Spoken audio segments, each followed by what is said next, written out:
What a night I passed as I tossed sleeplessly from side to side under the canopy of my old-fashioned bedstead, torturing my fevered brain with vain speculations as to the fate the morrow was to bring me. I felt myself perfectly helpless. I saw no way out of it. They seemed bent upon offering me up as a sacrifice to this private Moloch of theirs. The Curse of the Catafalques. Written by F. Ainsty. Narrated by Edward E. French. Part 4. The baronet was quite capable of keeping me locked up all the next day and pushing me into the grey chamber to take my chance when the hour came. If I had only some idea what the curse was like to look at, I thought I might not feel quite so afraid of it. The vague and impalpable awfulness of the thing was intolerable, and the very thought of it caused me to fling myself about in an ecstasy of horror. By degrees, however, as daylight came near, I grew calmer, until at length I arrived at a decision. It seemed evident to me that, as I could not avoid my fate, the wisest course was to go forth and meet it with as good a grace as possible. Then, should I by some fortunate accident come well out of it, my fortune was insured. But if I went on repudiating my assumed self to the very last, I should surely arouse a suspicion which the most signal rout of the curse would not serve to dispel. And after all, as I began to think, this whole thing had probably been much exaggerated. If I could only keep my head and exercise all my powers of cool impudence, I might contrive to hoodwink this formidable relic of medieval days, which must have fallen rather behind the age by this time. It might even turn out to be, although I was hardly sanguine as to this, as big a humbug as I was myself, and we should meet with confidential winks, like the two augurs. But at all events I resolved to see this mysterious affair out, and trust to my customary good luck to bring me safely through. And so, having found the door unlocked, I came down to breakfast, something like my usual self, and set myself to remove the unfavorable impression I had made on the previous night. They did it from consideration for me, but still it was mistaken kindness for them to leave me entirely to my own thoughts during the whole of the day, for I was driven to mope alone about the gloom-laden building, until by dinner-time I was very low indeed from nervous depression. We dined in almost unbroken silence. Now and then, as Sir Paul saw my hand approaching a decanter, he would open his lips to observe that I should need the clearest head and the firmest nerve ere long, and warn me solemnly against the brown sherry. From time to time, too, Chlorine and her mother stole apprehensive glances at me, and sighed heavily between every course. I never remember eating a dinner with so little enjoyment. The meal came to an end at last. The ladies rose, and Sir Paul and I were left to brood over the dessert. I fancy both of us felt a delicacy in starting a conversation, and before I could hit upon a safe remark, Lady Catafalque and her daughter returned, dressed, to my unspeakable horror, in readiness to go out. Worse than that even, Sir Paul apparently intended to accompany them, for he rose at their entrance.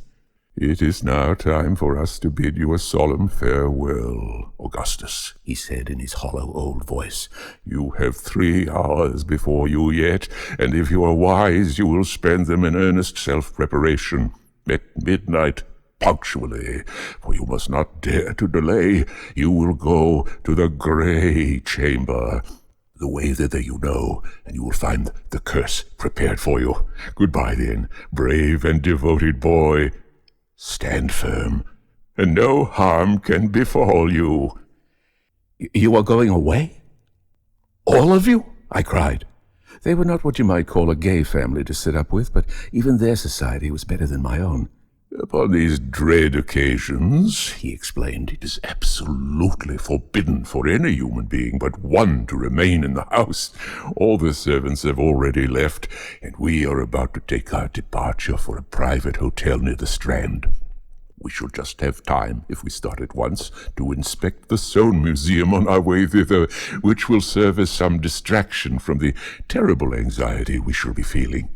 At this, I believe I positively howled with terror. All my old panic came back with a rush. "Don't leave me alone with it," I cried. I shall go mad if you do." Sir Paul simply turned on his heel in silent contempt, and his wife followed him.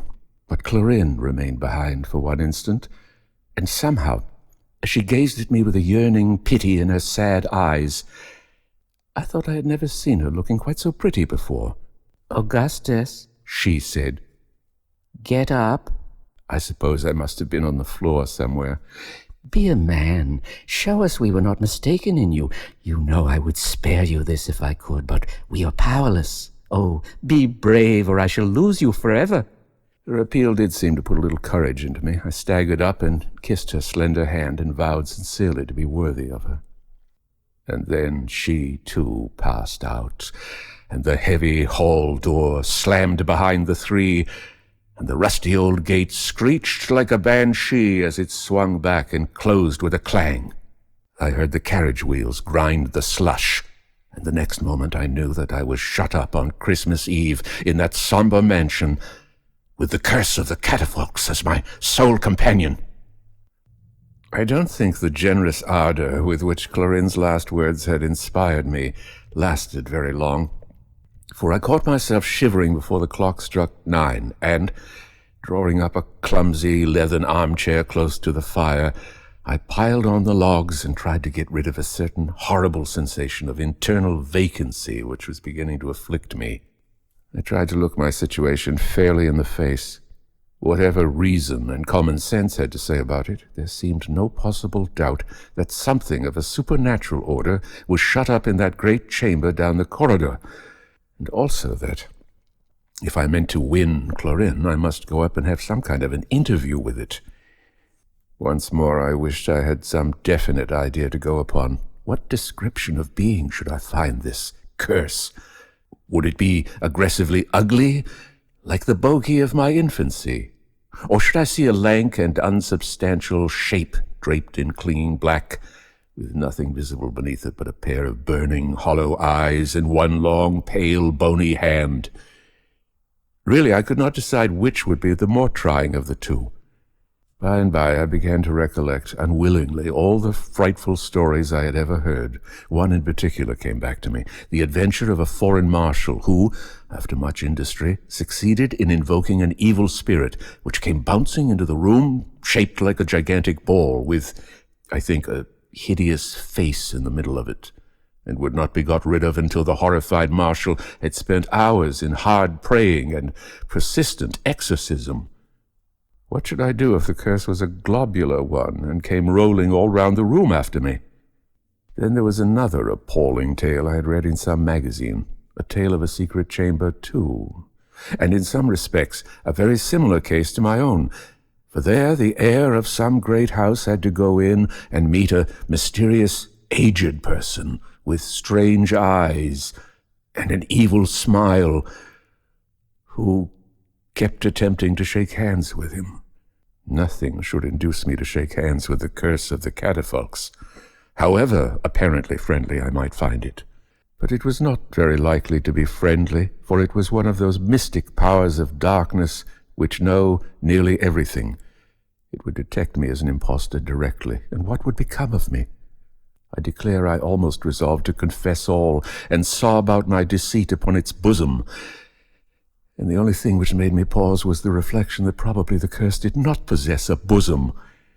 By this time I had worked myself up to such a pitch of terror that I found it absolutely necessary to brace my nerves. And I did brace them. I emptied all the 3 decanters. But as Sir Paul's cellar was none of the best, the only result was that, while my courage and daring were not perceptibly heightened, I was conscious of feeling exceedingly unwell. Tobacco, no doubt, would have calmed and soothed me, but I did not dare to smoke, for the curse, being old-fashioned, might object to the smell of it, and I was anxious to avoid exciting its prejudices unnecessarily. And so I simply sat in my chair and shook. Every now and then I heard steps on the frosty path outside, sometimes a rapid tread, as of some happy person bound to scenes of Christmas revelry, and little dreaming of the miserable wretch he was passing. Sometimes the slow, creaking tramp of the Fulham policeman on his beat. What if I called him in and gave the curse into custody, either for putting me in bodily fear, as it was undeniably doing, or for being found on the premises under suspicious circumstances? There was a certain audacity about this means of cutting the knot that fascinated me at first, but still I did not venture to adopt it, thinking it most probable that the stolid constable would decline to interfere as soon as he knew the facts. And even if he did, it would certainly annoy Sir Paul extremely to hear of his family curse spending its Christmas in a police cell, and I felt instinctively that he would consider it a piece of unpardonable bad taste on my part. So 1 hour passed. A few minutes after 10, I heard more footsteps and voices in low consultation, as if a band of men had collected outside the railings. Could there be any indication without of the horrors these walls contained? But no, the gaunt house front kept its secret too well. They were merely the waits. They saluted me with the old carol, "God rest you, merry gentlemen. Let nothing you dismay," which should have encouraged me, but it didn't, and they followed that up with a wheezy but pathetic rendering of the mistletoe bough. For a time I did not object to them. While they were scraping and blowing outside, I felt less abandoned and cut off from human help. And then they might arouse softer sentiments in the curse upstairs by their seasonable strains. These things do happen at Christmas sometimes, but their performance was really so infernally bad that it was calculated rather to irritate than subdue any evil spirit, and very soon I rushed to the window and beckoned them furiously to go away. Unhappily, they thought I was inviting them indoors for refreshment and came round to the gate, when they knocked and rang incessantly for a quarter of an hour. This must have stirred the curse up quite enough, but when they had gone, there came a man with a barrel organ, which was suffering from some complicated internal disorder, causing it to play its whole repertory at once, in maddening discords. Even the grinder himself seemed dimly aware that his instrument was not doing itself justice, for he would stop occasionally as if to ponder or examine it. But he was evidently a sanguine person, and had hopes of bringing it round by a little perseverance. So, as Parson's Green was well suited by its quiet for this mode of treatment, he remained there till he must have reduced the curse to a rampant and rabid condition. He went at last, and then the silence that followed began, to my excited fancy, for I certainly saw nothing, to be invaded by strange sounds that echoed about the old house.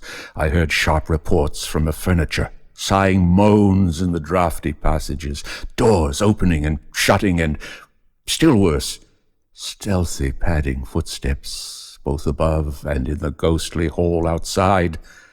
I sat there in an ice-cold perspiration, until my nerves required more bracing, to effect which I had recourse to the spirit case. And after a short time my fears began to melt away rapidly. What a ridiculous bugbear I was making of this thing after all! Was I not too hasty in setting it down as ugly and hostile before I had seen it? How did I know it was anything which deserved my horror? Here a gush of sentiment came over me at the thought that it might be that for long centuries the poor curse had been cruelly misunderstood, that it might be a blessing in disguise. I was so affected by the thought that I resolved to go up at once and wish it a Merry Christmas through the keyhole, just to show that I came in no unfriendly spirit. But would not that seem as if I was afraid of it? I scorned the idea of being afraid. Why, for 2 straws I would go straight in and pull its nose for it, if it had a nose. I went out with this object, not very steadily, but before I had reached the top of the dim and misty staircase, I had given up all ideas of defiance, and merely intended to go as far as the corridor by way of a preliminary canter. The coffin-lid door stood open, and I looked apprehensively down the corridor. The grim metal fittings on the massive door of the grey chamber were gleaming with a mysterious pale light. something between the phenomena obtained by electricity and the peculiar phosphorescence observable in decayed shellfish. Under the door I saw the reflection of a sullen, red glow, and within I could hear sounds like the roar of a mighty wind, above which peals of fiendish mirth rang out at intervals, and were followed by a hideous, dull clanking. It seemed only too evident that the curse was getting up steam for our interview. I did not stay there long, because I was afraid that it might dart out suddenly and catch me eavesdropping, which would be a hopelessly bad beginning. I got back to the dining room, somehow. The fire had taken advantage of my short absence to go out, and I was surprised to find by the light of the fast-dimming lamp that it was 11:45 already. Only 15 more fleeting minutes, and then, unless I gave up Clorin and her fortune forever, I must go up and knock at that awful door and enter the presence of the frightful, mystic thing that was roaring and laughing and clanking on the other side. Stupidly I sat and stared at the clock. In 5 minutes now I should be beginning my desperate duel with one of the powers of darkness. A thought which gave me sickening qualms. I was clinging to the thought that I had still 2 precious minutes left, perhaps the last moments of safety and sanity, when the lamp expired with a gurgling sob and left me in the dark. I was afraid of sitting there all alone any longer, and besides, if I lingered, the curse might come down and fetch me. The horror of this idea made me resolve to go up at once, especially as scrupulous punctuality might propitiate it. Groping my way to the door, I reached the hall and stood there, swaying under the old stained-glass lantern. And then I made a terrible discovery. I was not in a condition to transact any business. I had disregarded Sir Paul's well-meant warning at dinner. I was not my own master. I was lost. The clock in the adjoining room tolled 12, and from without the distant steeples proclaimed in faint peals and chimes that it was Christmas morn. My hour had come. Why did I not mount those stairs? I tried again and again, and fell down every time, and at each attempt I knew the curse would be getting more and more impatient. I was quite 5 minutes late, and yet, with all my eagerness to be punctual, I could not get up that staircase. It was a horrible situation, but it was not at its worst even then, for I heard a jarring sound above, as if heavy rusty bolts were being withdrawn. The curse was coming down to see what had become of me. I should have to confess my inability to go upstairs without assistance, and so place myself wholly at its mercy. I made one more desperate effort, and then upon my word, I don't know how it was exactly, but as I looked wildly about, I caught sight of my hat on the hat rack below, and the thoughts it roused in me proved too strong for resistance. Perhaps it was weak of me, but I venture to think that very few men in my position would have behaved any better. I renounced my ingenious and elaborate scheme forever. The door, fortunately for me, was neither locked nor bolted, and the next moment I was running for my life along the road to Chelsea, urged on by the fancy that the curse itself was in hot pursuit. For weeks after that I lay in hiding, starting at every sound. So fearful was I that the outraged curse might track me down at last. All my worldly possessions were at Parson's Green, and I could not bring myself to write or call for them, nor indeed have I seen any of the Catafalques since that awful Christmas Eve. I wish to have nothing more to do with them, for I feel naturally that they took a cruel advantage of my youth and inexperience, and I shall always resent the deception and constraint to which I so nearly fell a victim. But it occurs to me that those who may have followed my strange story with any curiosity and interest may be slightly disappointed at its conclusion, which I cannot deny is a lame and unsatisfactory one. They expected, no doubt, to be told what the curse's personal appearance is, and how it comports itself in that ghastly grey chamber, what it said to me, and what I said to it, and what happened after that. This information, as will be easily understood, I cannot pretend to give, and for myself, I have long ceased to feel the slightest curiosity on any of these points. But for the benefit of such as are less indifferent, I may suggest that almost any eligible bachelor would easily obtain the opportunities I failed to enjoy by simply calling at the old mansion at Parsons Green and presenting himself to the baronet as a suitor for his daughter's hand. I shall be most happy to allow my name to be used as a reference.